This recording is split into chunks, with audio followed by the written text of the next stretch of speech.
안녕하세요. 트레이딩룸의 아보카도입니다. 오늘은 지금 러시아 우크라이나 전쟁의 격화에 따라서 지금 계속 원자재 가격 얘기를 지금 제가 영상으로만 네다섯 번 이상 찍은 것 같긴 한데 계속 이게 격화가 되고 있어요. 그래서 지금 보시면 사실 저는 이런 원자재에서 10% 이런 또라이 같은 수치, 니켈 뭐 11%뭐 이런 거 또라이 같은 수치는 본 기억이 없어요. 물론 사실 몇 번 봤는데 기억이 안 나. 근데 이런 또라이 같은 수치가 지금 나오고 있다라는 거죠. 근데 심지어 이 니켈은 지금 올랐던 게 15%였던 게 11%로 떨어진 거야. 그리고 한 가지 더. 얘가 금요일만 이랬냐? 아니거든.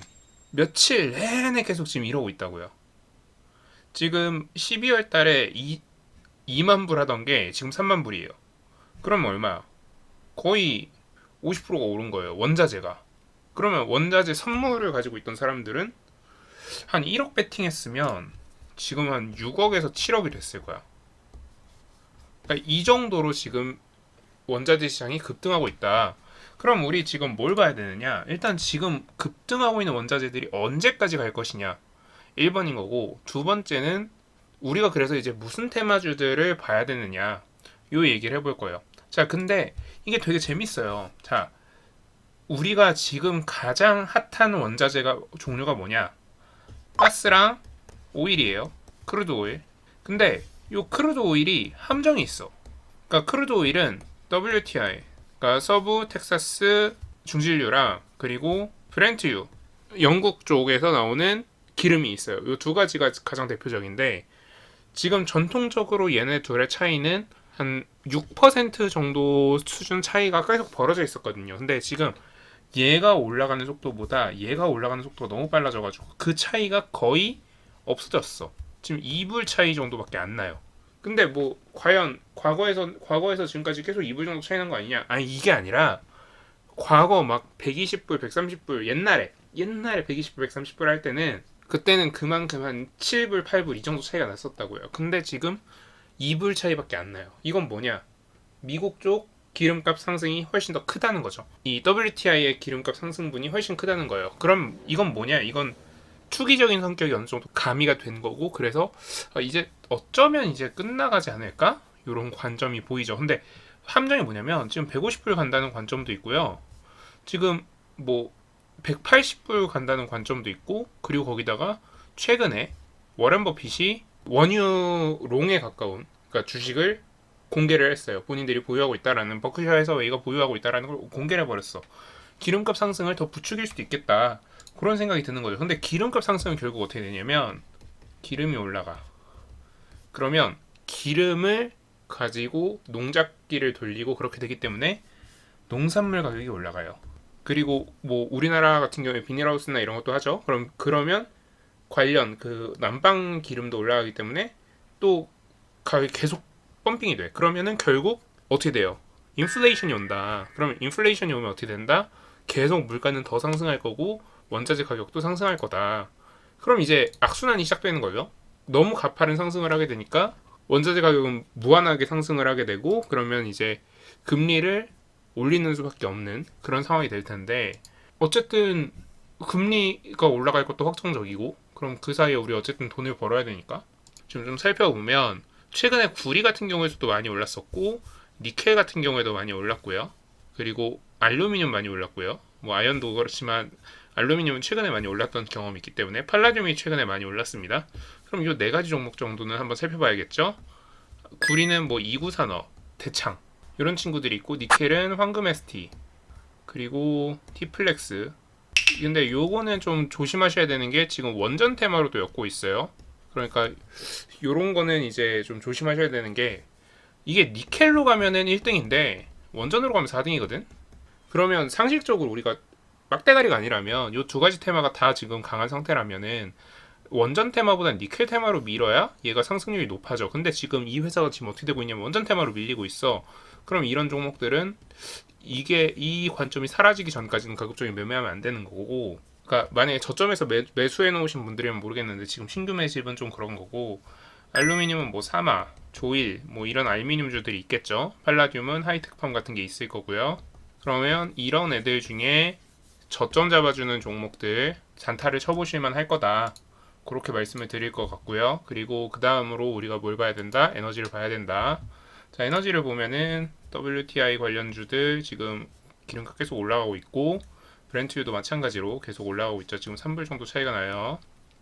뭐 2점 몇 불 정도까지 줄어들었었는데 다시 3불 정도까지 늘어났었고, 그리고 뭐 첨가는 지금 요즘 상승폭이 좀 둔화가 됐죠. 그러니까 어쨌든 기름 관련주들을 보셔야 될 것 같고, 자, 중앙에너비스라던가 GSE 같은 전통적인 강호들 있죠.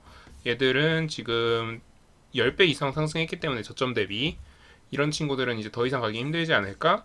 그런 생각이 드니까 2등주였던 뭐 흥구석유, 그리고 뭐 한국석유, SH에너지화학 뭐 이런 친구들이 테마주를 엮일 수 있겠죠. 그리고 뭐 추가적으로 셰일가스 같은 경우에도 분명히 주목을 받을 테니까 셰일가스 관련주들도 좀 체크를 해놔야 될 것 같은데, 큐롤딩스나 대한유품 같은 애들이 있겠죠. 근데 문제는 얘네들이 뭐냐면 안 움직여. 원래 전통적으로 잘 안 움직이는 애들이야. 이슈가 붙어야 움직이던 애들이에요. 그러면 이슈가 붙어줘야 움직일 텐데 아직은 뭐 이슈가 제대로 붙은 것 같진 않아요. 그러니까 뭐 좀 조심하시고, 그리고 다음으로는 이제 농산물 가야 될 텐데, 농산물 중에서도 특히 곡물을 보셔야 돼요. 자, 그럼 곡물은 뭐 소맥, 이게 그 우리 마시는 그 소맥이 아니라 얘예요. 밀가루, 그리고 콘, 대두, 요런 애들을 보셔야 되는데, 결국 얘네들은 뭐다? 식량 자원이니까 효성 OMB 같은 비료주, 뭐 조비, 경농 이런 애들 다 같은 거고요. 그리고 한 가지 더, 팜스토리, 대한제분, 사주동화원 같은 얘네들은 다 뭐야? 제분회사죠. 그러면 밀가루를 만들어요. 근데 원자재인 밀의 가격이 올라갔어. 이러면 어떻게 되냐면 밀을 얘네들이 먼저 확보하는 게 있을 거 아니야. 그러면 스프레드라는 게 벌어져요.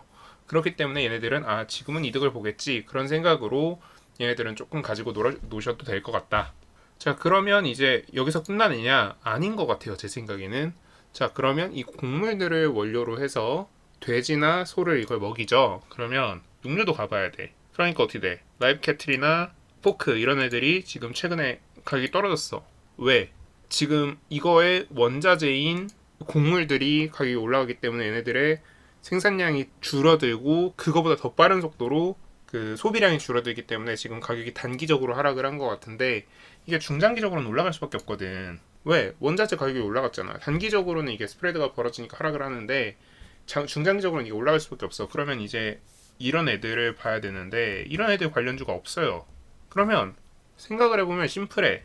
지금은 얘네가 가격이 비슷하니까 이걸 먹는데, 나중에 가격이 너무 비싸지면, 얘네들의 가격이 너무 비싸지면 뭘 먹겠어요? 닭고기 먹거나 아니면 물고기 먹겠죠. 그래서 저는 요런 애들 관련주, 뭐 물고기 관련주라고 하면은 뭐 최근에 핫했으니까 이거 관련주들은 많이 아실 거고, 닭고기 관련주도 뭐 뻔하죠.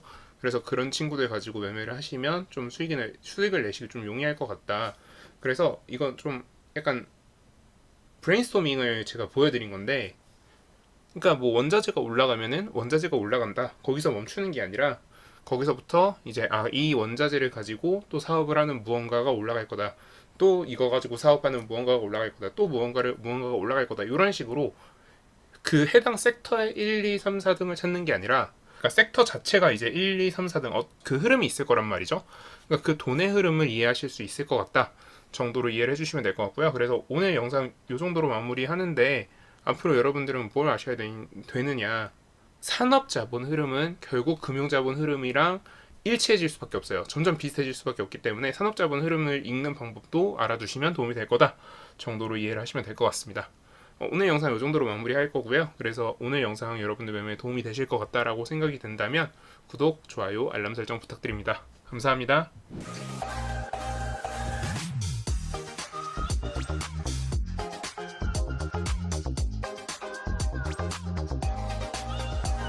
Thank you.